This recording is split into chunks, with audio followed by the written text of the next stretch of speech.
નમસ્કાર દર્શક મિત્રો, @ગુજરાતમાં આપનું સ્વાગત છે। ગુજરાત રાજ્ય ભલે શાળા પ્રવેશોત્સવ જેવા સરાહનીય કાર્યક્રમો દ્વારા દરેક બાળકને શિક્ષણની મુખ્ય ધારામાં લાવવાનો પ્રયાસ કરતું હોય, પરંતુ હાલમાં જ રાજ્યસભામાં રજૂ થયેલા સરકારી આંકડાઓ એક ગંભીર અને ચિંતાજનક વાસ્તવિકતા સામે લાવે છે।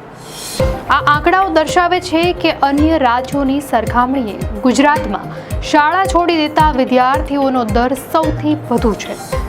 આ એક એવી સમસ્યા છે જે રાજ્યના ભાવિ શિક્ષણ સ્તર અને સામાજિક આર્થિક વિકાસ પર ગહન અસર કરી શકે છે।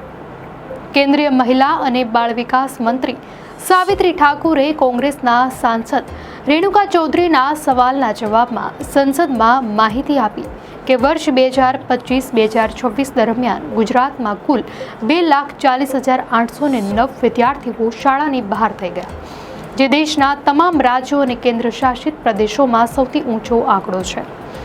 આ કુલ સંખ્યામાં 1,05,020 છોકરીઓનો સમાવેશ થાય છે, જે કિશોરીઓના શિક્ષણ પરની વિશિષ્ટ ચિંતાઓને વધુ ઘેરી બનાવે છે। જો કે આ આંકડાઓ 2024-25ના 54,541 વિદ્યાર્થીઓના ડ્રોપઆઉટના આંકડાઓથી તદ્દન વિપરીત છે, જે આંકડાકીય વિસંગતતા તરફ ઇશારો કરે છે। રાજ્ય સરકારે આના જવાબમાં ખુલાસો કર્યો હતો કે વર્ષ 2024-25માં ખરેખર 2,40,486 બાળકોને આઉટ ઓફ સ્કૂલ તરીકે ઓળખવામાં આવ્યા હતા, જેમાંથી 2,30,196 બાળકોને વિશેષ પ્રયાસો અને તાલીમ દ્વારા ફરીથી શાળામાં દાખલ કરવામાં આવ્યા હતા। આ પુનઃ પ્રવેશના પ્રયાસો છતાં ડ્રોપઆઉટની મોટી સંખ્યા શિક્ષણ પ્રણાલીની અસરકારકતા પર સવાલ ઊભો કરે છે। શિક્ષણ શાસ્ત્રીઓ અને કર્મશીલો આ ઊંચા ડ્રોપઆઉટ રેશિયો પાછળ અનેક માળખાકીય અને નીતિગત કારણોને જવાબદાર માને છે।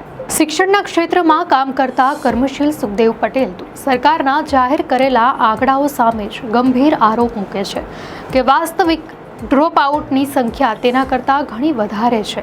તેમના ગણિત મુજબ ધોરણ 10ની બોર્ડની પરીક્ષામાં દર વર્ષે 3 લાખથી વધારે વિદ્યાર્થીઓ નાપાસ થાય છે અને તેમાંથી માત્ર 10% જ ફરી અભ્યાસ કરવા પરત ફરે છે। આ ઉપરાંત પાસ થનારા વિદ્યાર્થીઓમાંથી પણ કેટલાક ધોરણ 11માં પ્રવેશ લેતા નથી, જેના કારણે વાર્ષિક ધોરણે ઓછામાં ઓછા 10 લાખ વિદ્યાર્થીઓ શિક્ષણની પ્રક્રિયામાંથી બહાર થઈ જતા હશે તેવું સરકારી અને કેન્દ્રીય આંકડાઓમાં જોવા મળતી ભારે વિસંગતતા પર ચિંતા વ્યક્ત કરે છે, જે સરકારના પ્રયત્નોની વિશ્વસનીયતા પર પ્રશ્નાર્થ મૂકે છે। રાઇટ ટુ એજ્યુકેશન ફોરમના ગુજરાત કન્વીનર મુજાહિદ નફીસના મતે ડ્રોપઆઉટનું મુખ્ય કારણ સરકારી શાળાઓની કથળતી હાલત અને તેનાથી વિપરીત ખાનગી શિક્ષણનો વધતો ખર્ચ છે।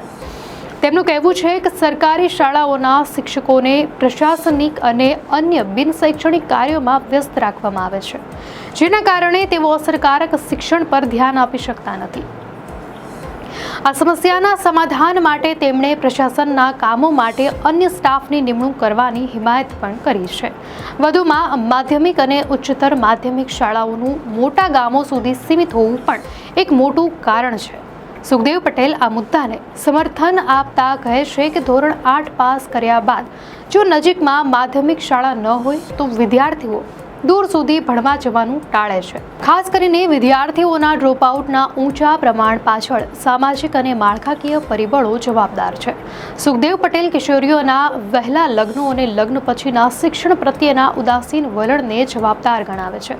શિક્ષણ સાથે જોડાયેલા અન્ય કર્મશીલ નૂરજહાં નિસ્વાનનું માનવું છે કે સરકારી શાળાઓ બંધ થવાથી શિક્ષણનો સ્તર નીચો જવાથી અને ખાનગી શિક્ષણ મોંઘું થવાથી માતા પિતા પુત્રના શિક્ષણને પ્રાથમિકતા આપે છે, જેના કારણે દીકરીઓ આગળ ભણવાનું છોડી દે છે। માળખાકીય સુવિધાઓનો અભાવ પણ એક મોટો અવરોધ છે।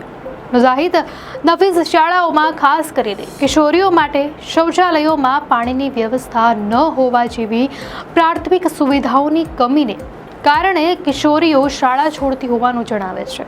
જોકે સુખદેવ પટેલ સ્વીકારે છે કે રાજ્ય સરકાર નમો લક્ષ્મી યોજના જેવી સારી યોજનાઓ લાવી છે, જે અંતર્ગત ધોરણ 9થી 12માં અભ્યાસ કરતી વિદ્યાર્થીનીઓને આર્થિક સહાય આપવામાં આવે છે, પરંતુ આટલી સારી યોજના હોવા છતાં ડ્રોપઆઉટ રેશિયો ઊંચો રહે છે।